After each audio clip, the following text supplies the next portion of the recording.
This is The Scoop for Friday. I'm Josh Holton with the WMNF News headlines.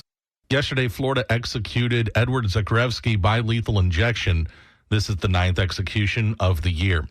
WMNF's Leah Burdick reports how Floridians for Alternatives to the Death Penalty is retaliating. The FADP stands on the corner of Ulmerton Road and 49th Street North for every execution. They believe there is an alternative to the death penalty. Yesterday, 10 people stood on the corner while cars honked in support. John Stewart is an activist with FADP.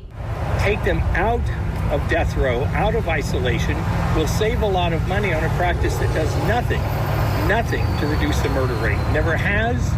No study has shown it has any effect on the murder rate. Stewart says by killing these criminals, it is a continuing circle of innocent people suffering because they too have friends and family who are affected. Other demonstrators agree with Stewart. They also feel that life in prison with no parole is the best and legal form of punishment. Stewart says by standing on this corner for every execution, it helps keep the issue alive. For WMNF News, I'm Leah Burdick in Largo. On August 13th and 14th, the Florida Fish and Wildlife Conservation Commission will consider rules for a 3-week black bear hunt.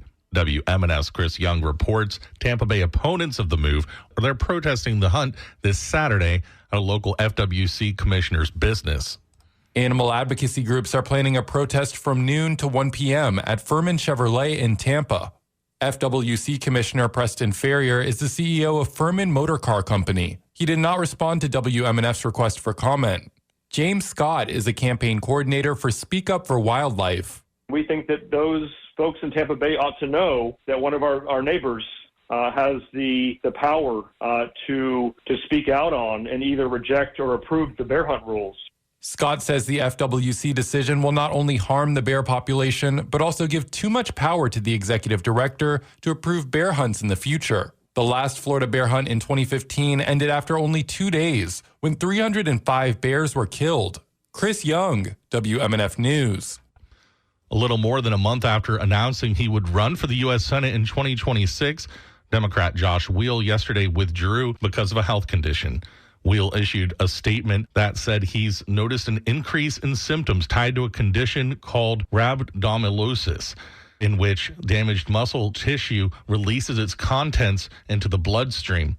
He said he's previously been hospitalized for the condition. Weil lost an April 1st special election to Republican Randy Fine, but Democrats touted Weil's performance in the heavily Republican district.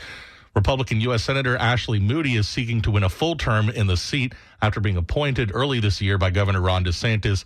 Moody, the former state attorney general, replaced Republican Marco Rubio, who left the Senate to become U.S. Secretary of State. The University of Central Florida Board of Trustees unanimously voted to approve a 10% increase in fees out-of-state students pay at their meeting yesterday. That's despite significant outcry from students. UCF says this change is necessary to keep up with rising inflation and has said it will provide financial support to students, although at the meetings, trustees admitted there was no plan in place to help out-of-state students so far. University of South Florida also approved such proposals yesterday, and 5 state universities will increase costs for out-of-state students during the upcoming school year. USF trustees also approved 10% increases in fees that are charged to out-of-state students on top of the tuition charged to all students. The Florida International University Board of Trustees approved a 10% increase Wednesday, and University of Florida and Florida State University approved 10% increases last week.